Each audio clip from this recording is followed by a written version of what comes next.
A las 8:37 de la mañana continuamos con la ronda de comentarios del Sol de los sábados y es el turno de la embajadora del pueblo. Muy buen día, Milicen Uribe. Gracias, Yuri. Buen día a todas las personas que mantienen la sintonía con este Sol de los sábados. Esta ha sido una semana bastante activa, han pasado muchas cosas, pero una de las que ha llamado mi atención tristemente han sido los paquetitos que ha estado tirando la Cámara de Cuentas. Muchísimas auditorías, mucho dinero público usado lamentablemente de manera muy cuestionable. Y a mí me llama la atención porque yo siempre he visto que hay una corriente de opinión que trata de colocar en el imaginario colectivo la idea de que aquí en República Dominicana todo el mundo es corrupto, que aquí nada ni nadie sirve. Y yo soy de las que creo que eso no es así. Ciertamente hay una cultura de la corrupción, una cultura de la mañosería que lamentablemente nació conjuntamente con la fundación de la República. Más temprano yo hablaba del caso de Pedro Santana, pero hay otros gobiernos que se pueden citar tempranamente, como fue el de Buenaventura Báez. Y hay un libro muy bueno de Orlando Hinoa que se llama Historia Dominicana, que lo recomiendo para que ustedes puedan ver lo que pasó aquí políticamente hablando desde la misma fundación de la República. Pero para mí el problema no es que aquí todo el mundo es igual. Y yo lo digo, y ni siquiera tiene que ver por una condición de clase, porque los testimonios a propósito de la historia oral, de cómo los sectores, por ejemplo, campesinos, cuando esta era una sociedad todavía rural, de cómo se mantenían su dignidad, su apego al trabajo, a la honestidad, y de cómo cuando un muchacho o una muchacha llegaba a la casa con algo que no le pertenecía, se le acompañaba para que le devolviera. Eso también es parte del pueblo dominicano. Para mí, el problema, muy por el contrario, radica en que como sociedad no habíamos hecho conciencia de que justamente la corrupción era uno de los principales males, porque es un mal transversal. Y digo lo de transversal porque justamente eso es lo que está confirmando la Cámara de Cuentas. Señores, donde quiera que la Cámara de Cuentas coloca su lupa, sale pus. Sale pus de la administración pública dominicana por tanto dinero malversado, por tantas irregularidades en la administración pública. Les puedo citar, por ejemplo, lo que pasaba en EGI. Se habla de 400 millones de pesos. En el caso de Politur y el Cuerpo Especializado de Seguridad Turística, el CESTUR, más de 600 millones de pesos. En el caso de salud pública, solamente en un año, 2013, más de 310 millones de pesos. Y tengo que confesar dos cosas. Primero, yo desde hace tiempo le he venido dando seguimiento al tema de corrupción, pero lo que yo estoy viendo, que primero sacó el Ministerio Público, pero bueno, el Ministerio Público es una parte que en este caso se constituye como acusadora.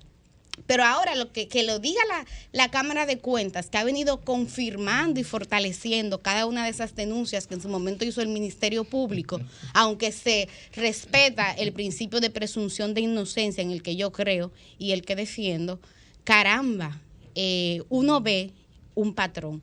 Uno ve un patrón que es básicamente lo que se repetía en todas las instituciones, incluyendo, por ejemplo, el CUSEP. Que es la seguridad presidencial, o el CONANI, señores, una institución con una labor tan digna. Y cuando uno ve esas cosas, entonces uno entiende el comentario, excelente comentario de la compañera Roselvis Vargas, de por qué nuestra niñez, nuestra adolescencia y nuestra juventud andan así. Porque es que los fondos de las instituciones que deben dedicarse a estar ojo avisor para que en esos hogares no se den esas situaciones, o en el mundo artístico esas menores no lleguen a esas situaciones, lamentablemente el dinero se estaba usando para otras cosas. Y lo digo por esos patrones. Por ejemplo, uno ve que en todas estas instituciones que yo he mencionado, más en otras como salud pública, obras públicas, que también han salido informes preliminares, y en algunos casos conclusivos, proveedores recurrentes. Uno ve que era el mismo anillo, el mismito grupo de empresas que vendía aquí, vendía allá. El Ministerio Público no pudo elegir un mejor nombre que Pulpo, porque eso es lo que uno ve. Un grupo de empresas que eran básicamente la misma, de los mismos proveedores, que tienen lazos inclusive sanguíneos, Y entonces ahí era lo que le vendían a todo el Estado dominicano. ¿Qué uno ve? Que cuando uno va aquí a cualquier institución pública a hacer un trámite, te piden el mínimo papelito y te la ponen en China, pero a esas personas le pagaban sin las certificaciones de la DGI y sin las certificaciones de la TCS. ¡Ay, que se atrase uno de ustedes! O que me atrase yo en una declaración jurada, para que ustedes vean cómo está la DGI ahí, arriba de uno. Sin embargo, a esta persona se le pagaba así. ¿Qué otra cosa uno ve? Que los pagos se hacían sin verificar la mercancía. Señores, ustedes saben la lucha que pasan aquí proveedores públicos para que se le pague. Las auditorías a las que tienen que someterse.